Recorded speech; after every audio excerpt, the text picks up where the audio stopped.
Welcome to Naked Reflections, brought to you from the Woolf Institute. I'm Ed Kessler, and each week I'll be taking an in-depth look at the stories reported by our friends over at the Naked Scientists. What does the latest scientific stuff mean for the rest of us? Stay with us and find out. Hello and welcome to Naked Reflections.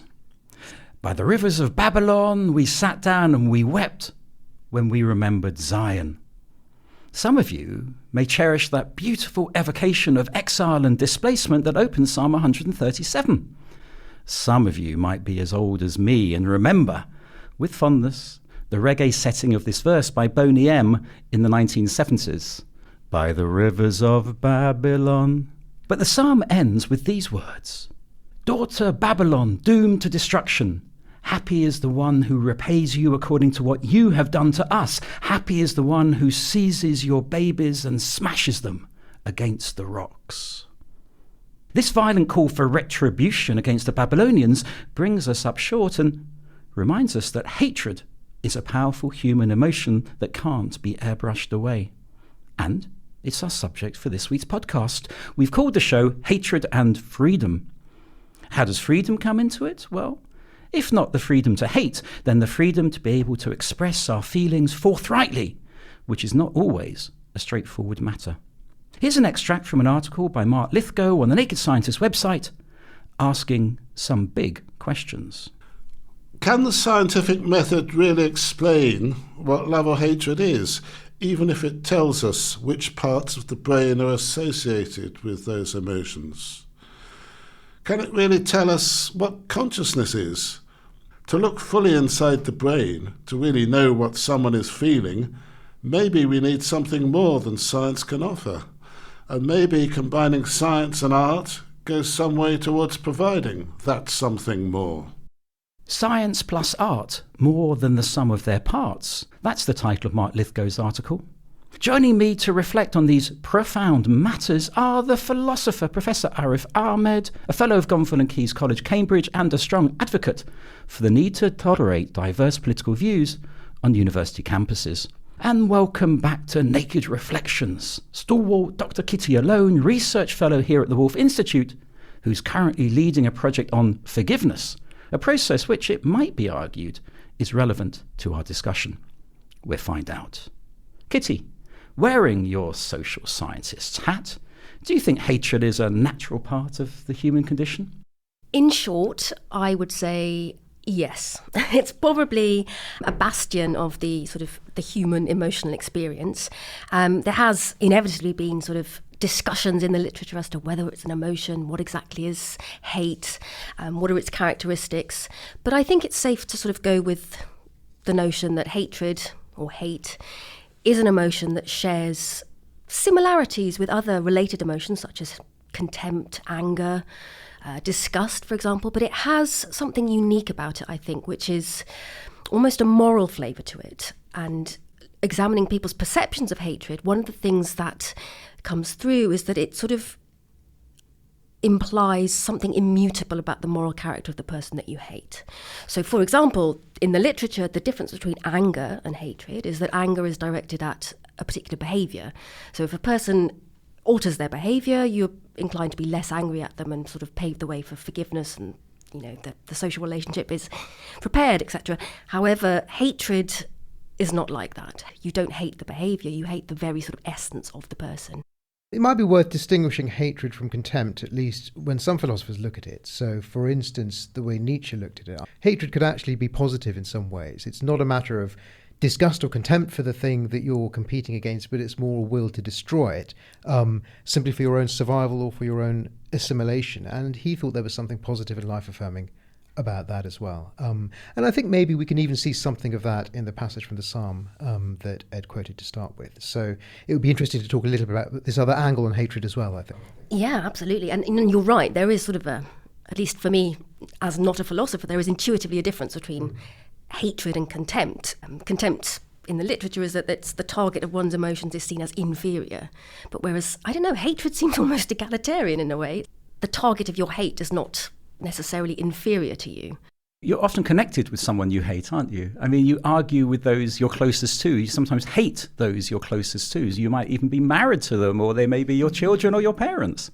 Well, you'd hope not, but it's certainly true that there's a fine line between hatred and love, or between hatred and other emotions that you have that connect you with people who are close to you. But I think it also points to the need to distinguish between different kinds of emotional attitudes, moral reactions, and so on, that all fall under the label hatred. I mean, this is one of the aspects of our psychological vocabulary, I think, that it's easy to overlook sometimes. It's just we don't always use a single name for a single thing, but actually cover a whole range of different things which perhaps, ought to be distinguished and have different moral flavours, including the two that Kitty distinguished just now. And of course, we're a bit lazy with language, aren't we, Arif? This must be a frustration for you as a teacher and lecturer here, that people use the same word but often mean different things. Yeah, hatred is a good example. When you think about the way hatred is used in the conversation that we've been having now, you think about the way in which it's used in the law, when you think about hate crime and so on. And also when you think, as I said, about different kinds of feelings that one can have when one's making a moral judgment. There's a whole range of distinctions that need to be made in a blanket word like hate, or love for that matter, or many other psychological terms. While they're useful sometimes in everyday discussion, sometimes conceal differences rather than unifying things that are really alike. Kitty, does your work on forgiveness shed any light on this? I knew you'd ask me that, and I was on the train thinking, how can I possibly answer this? I think the assumption is that to forgive, you cannot hate. However, having spoken to ex-combatants in Northern Ireland, so men who were in prison for 16 years, who murdered British soldiers, they don't, or at least they didn't exhibit what I would think would be sort of obsessive hatred at all. They seemed very sort of balanced. When talking about the British state, for example, their opposition to the British state in Northern Ireland, there was no sense of hatred about it. It was as if they'd justified their struggle to themselves. So therefore it wasn't a hate crusade, it was a legitimate political struggle. But hatred's not necessarily irrational. I mean, take the quote there from the Psalms. I mean, if you're displaced, if you're exiled, if you're removed, you may well justifiably and rationally hate the person or the people that have done that. And it's interesting that you say that it's sort of reasonable or justified, and also relates back to what you said, Arif, that there is a very fine line, neurologically speaking, between love and hate. And actually, UCL recently ran a study looking at neurological activity when you look at photos of people that you hate. Interestingly, most participants brought in a picture of an ex-lover or a colleague. One lady brought in a politician, which I thought was quite nice. But there are two very similar areas of activity in the brain between sort of romantic love and hate. But what's different is that hatred doesn't diminish the sort of the rational aspect of the brain activity. So you're right, it's not irrational, like for the example of love, where you sort of overlook people's flaws. Hatred is very calculated in a way. And it would make sense, right, from an evolutionary perspective, that you need to have this level of rationality and awareness to be able to plan your next move, if you like. So it's quite strategic, I think. Do you think that hatred is a sort of energizing capacity in the way that love is as well? So that's one thing philosophers have sometimes said, is that what's positive about these really strong feelings is that, without them, you perhaps don't have the energy or the force of character or whatever it is to achieve your aims, whereas hatred can actually be very, very useful in that. Yeah, no, I agree. I think it really is like a galvanizing force. I mean, it's always considered to be something terribly negative. And interestingly, in psychological studies where they were looking at sort of lay perceptions of hatred, everybody was very quick to say, oh, I've never felt hatred. But then, for example, there was a study with Israelis and they said, oh, I've never felt hatred for anybody. It's very primitive and base and I'm not a hateful person. However, asked them to think about the Israeli-Palestinian conflict and then they were more than happy to sort of advocate dropping bombs on a city. So it's not necessarily the all negative thing that it's sometimes made out to be. I think you're right, Arif, that it has this motivating force. I think you can also distinguish in terms of that between what you might call the sort of cold form of hatred and a hot form of hatred. So the form of hatred that you find in someone like Iago, for instance, in the play, is cold, whereas perhaps Othello, exhibits a more hot form of hatred towards the end of that play. I suppose you might also distinguish between, the motivational effects that they have. The other thing I want to say, of course, is that behind it, philosophically, there is an important distinction. The way that Hume put it was between distinguish between reason and the passions. And he said reason by itself can never motivate anyone to do anything. If you were just an entirely rational being, you'd actually have no motivation to do anything at all, because reason by itself couldn't tell you what to do. What motivates you is always some sort of feeling or passion, and it could be cold and it could be hot, but that can include hate and love, or it could include more mild things like dislike, antipathy, preference, and so on. But the important point is that there can never be any purely rational being who ever does anything. So in a way, it's slightly distorting to distinguish between rational emotions and irrational emotions, because to some extent they're all non-rational, but none of them are meant to be in the first place. That's if you take this sort of human perspective. It's very different from the sort of Platonic perspective where, there can be such a thing as rational motivation. You're motivated by the good in a certain way, and that involves a certain kind of intellectual achievement or insight. I think that's a way of thinking about motivation that Hume and Nietzsche and others would have wanted to get away from. I think you're probably right. And I also think it has an extremely strong bonding power. When we start talking at the group level, I think hatred becomes very important in binding communities together. And takes over. I mean, there are periods of madness in human history, aren't there, where that group dynamics is taken over by hatred of an other, whoever that other is. When one thinks of the attitudes towards Russia at the moment, the issue of the Russian-Ukraine war, the hatred that seems to be directed from nation to nation, or leaders anyway, on behalf of a nation, is there something different in that?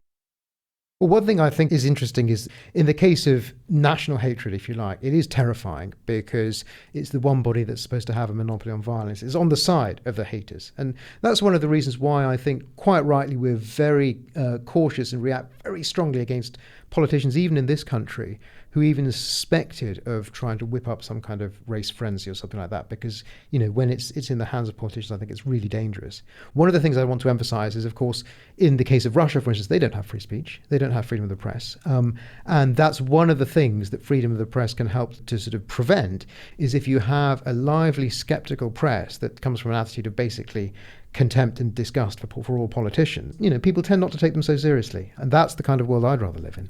I agree with you, except I can't help but think of the United States, where there's a free press, freedom of speech, and a great deal of hate. There is hate, of course, there's a hate in all sorts of countries, but you have to ask yourself what kinds of hates. If you think about the United States, they don't have, for instance, Holocaust denial laws as they have in many European countries. Which country has a bigger problem with anti-Semitism, France or America? Germany or America? So it's not clear whether legal intervention is always going to help in those cases. And the other thing I'd say is that if you think about recent examples in the history of the United States where you might suspect that politicians have been trying to exploit racial differences and racial hate, those politicians also had, as far as I could tell, a fairly casual relationship to things like freedom of the press. And it's only because they have the First Amendment in the United States that they sort of have the freedoms that they do. And even in some ways, those are being eroded.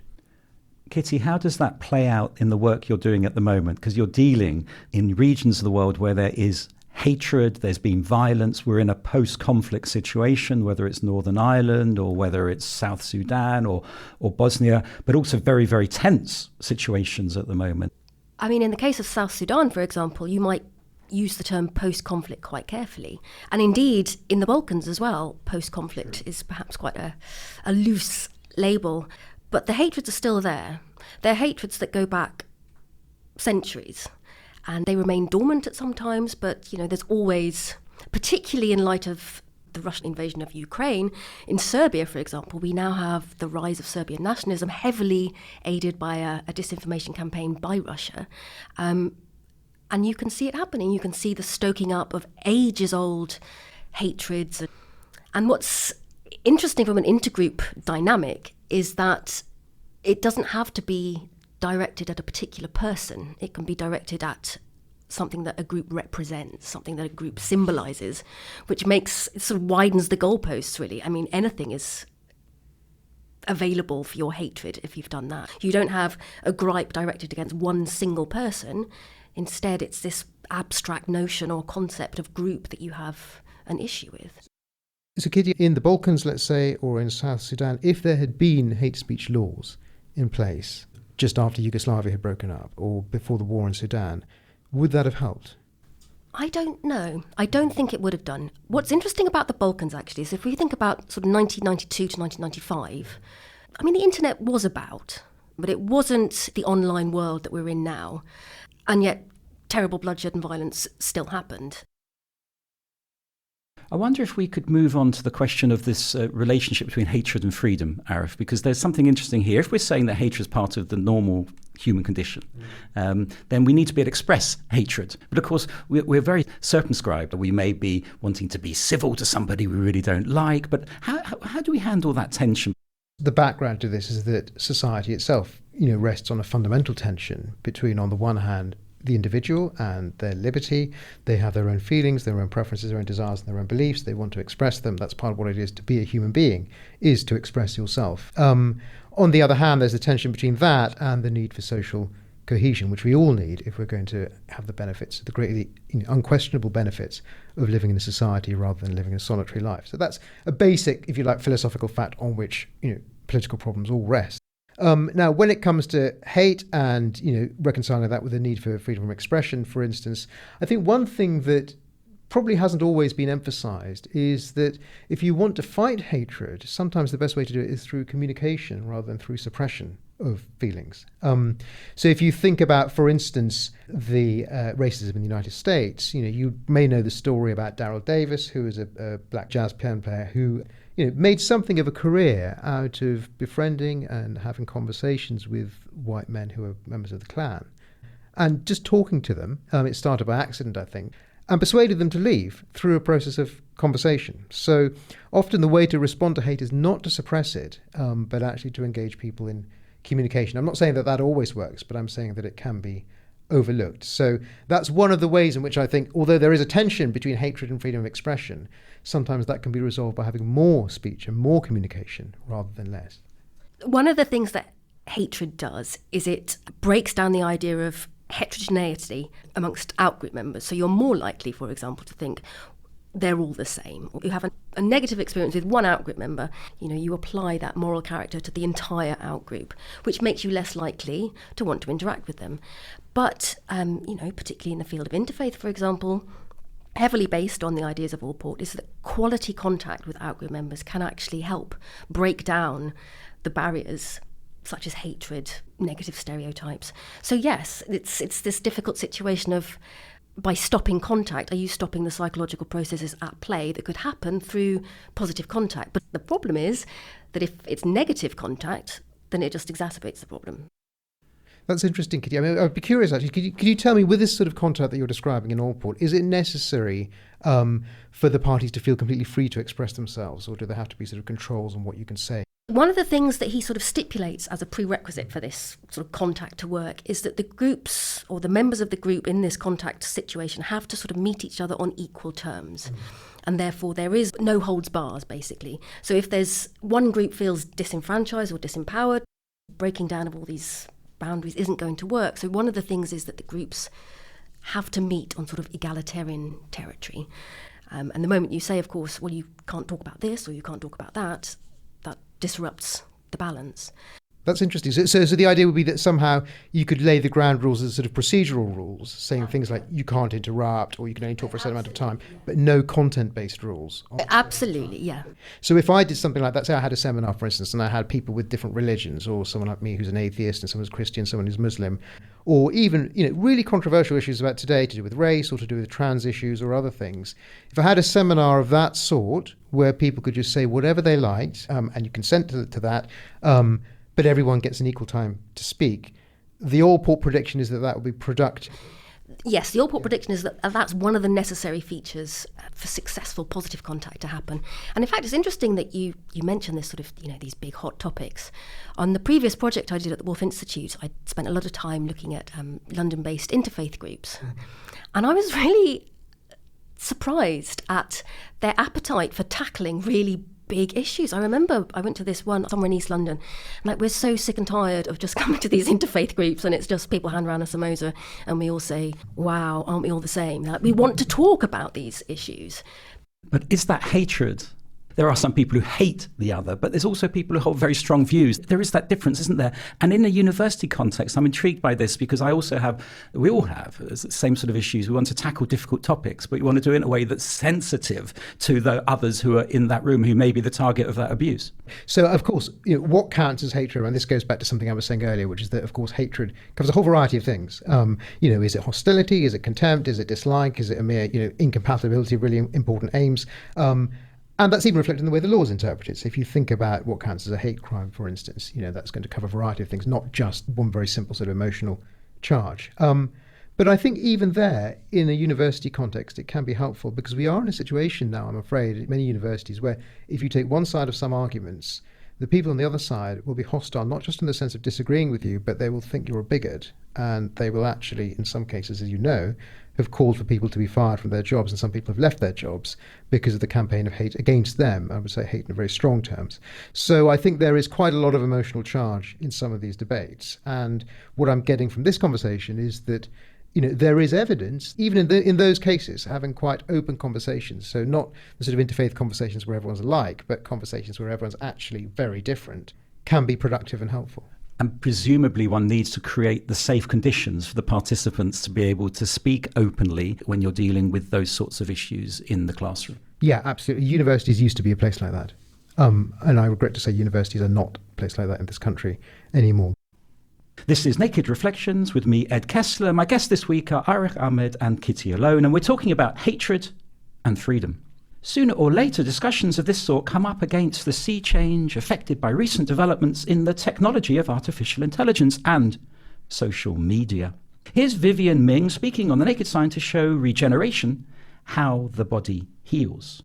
So an interesting truth in my experience with almost all technology, not just artificial intelligence, is at least when it first comes out, it invariably helps the people that need the least help. Because people like me with very fancy degrees, living in elite places, we're the ones that can actually make use of it. This is true of the internet. This is true of educational technology. Turns out it's immensely true of artificial intelligence. I want to touch on this question of social media because it does seem to have changed everything. And has it changed everything simply because more people are able to participate? Because when I looked at some of the medieval woodcuts or some pre-modern perceptions of the other, they're pretty grim. In fact, they're even worse than what I see out there. What difference is the social media taking? In many cases, it's anonymous. So if you're some sort of troll, there's not the social consequence of reputational damage from, saying something horrible. So you're hidden behind the mask of anonymity. But also, just in terms of you are dealing with much larger numbers of people, I suppose. So centuries ago, had somebody said something sort of socially unacceptable, it may not have led to the sort of extreme public outburst of rage that it often does today. And what I think is ironic, actually, is that when you think of things like the trans debate or somebody being cancelled online, what is ironic to me is that the person that's being cancelled becomes a hate target themselves. They are conceived to be utterly immoral as a person because they've said something that is unpalatable to a proportion of the online community. But what that means, of course, is that the people that are calling for this person to be cancelled are themselves experiencing the emotion of hate in the psychological literature, that this person is immutable, this person is morally bankrupt, there is nothing this person can do to alleviate the problem. So it just seems something very interesting has gone on in the social media space regarding sort of perceptions of harm, but also hatred as well. Another difference I'd want to say is that with social media, the technology has short-circuited something which turns out to have been very beneficial for our race, which is that when you take time to do something, you sometimes have second thoughts, you think about it, and you might end up not doing something stupid. It doesn't take a second to retweet something. You don't even have to cut and paste anything. You just have to press a button and you can retweet something.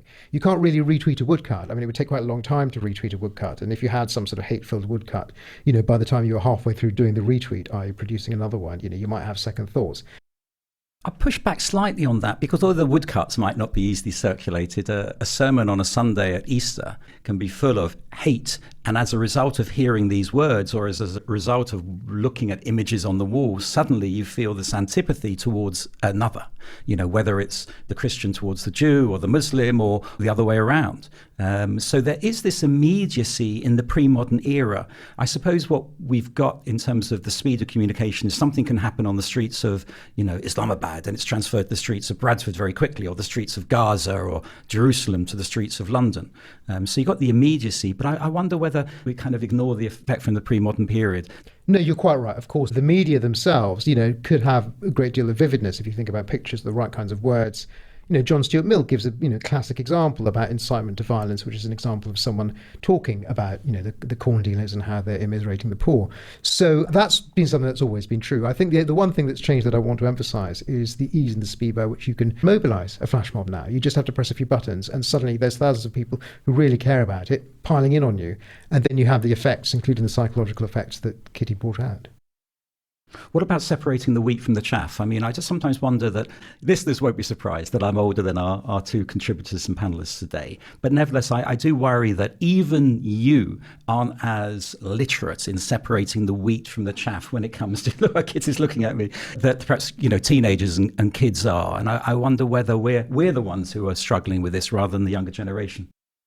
Definitely, my kids know what's going on much more than I do. That's absolutely true, and I'm sure I'm about as old as you, so don't worry about that. You can come back. I mean, one thing I would say is there's an asymmetry in incentives between, sensible stuff that might be a little bit boring and mad stuff that's going to get people's attention. Because the big platforms, which are practically monopolies, have got a strong incentive to promote Alex Jones rather than a show like this. Why is that? Because it gets people's attention, and their revenue model is based on getting attention, because that's how they can charge premium rates for advertisements. You mentioned the Hate Crime Act, Arif. If an act is criminal, how does the term hate help us? Well, I think if you look at the way in which it's been incorporated into the law in Britain, the idea was meant to be that you can increase the sentence for people if certain crimes which have been aggravated by feelings of hatred. I can totally understand what was behind it, which was to attack certain kinds of discrimination and certain kinds of vilification. Things can get out of hand when you get a kind of an effect where covers so many things, as we've discussed. You might end up overreaching and criminalising things that really ought to be within the bounds of free speech. Religion is probably the most obvious example of this. So you will know, for instance, that, insulting religion, for instance, there's the big issue over Section 5, all this controversy over whether that should be okay or not. But it's an example of how there are dangers with the law encroaching on legitimate free speech, when it's trying to fulfill a perfectly understandable aim, but inevitably, and through nobody's bad intentions, will end up chilling discussion of religion of the sort that we ought to be having if, as Kitty says, these open discussions really are a way to promote mutual understanding. Do you think that leads us into the possibility of creating almost like a hierarchy of hate? So somebody who murders a man because he's a homosexual is somehow far worse than a man who murders his wife because he hates his wife. Like, one is somehow considered more morally reprehensible than the other. Well, it's interesting. I suppose part of it depends on whether you think moral judgments are associated with the length of a sentence. So it's not clear to me to that. So, to give an example, there are cases in my own work where I have to think about punishments for various things, and sometimes you punish something more strongly simply because it's harder to detect. And that's not making a moral judgment about the thing. It's simply because if something's harder to detect, one of the ways to deter it is to increase the sentence. Moral judgments about hate to these aspects of the criminal law. Having said that, in the debate behind them, that was evidently part of it. And it's unclear, as you say, on a moral basis you might make that claim. If you take the view that, what consequence is, then you might think it's the effects, not the causes that matter. So whether something's caused by hate, now all that should matter is its effects, and a murder that's caused by hate is no better or worse than a murder that's caused by jealousy or just by some Raskolnikov type of crime. So there I kind of accept what you say. You might very well criticise it. Well, I hate to say it, but that's all we've got time for today. Thanks to my guests, Arif Ahmed and Kitty Alone, and thank you, dear listeners, for listening. If you enjoyed the show, and I'm sure you did, you might want to browse our wide-ranging archive of podcasts, including a couple on artificial intelligence, conflict resolution, and communication. And feel free to check out other podcasts from the Woolf Institute or from our friends at the Naked Scientists. I'll be back next week with some more guests and another pressing topic.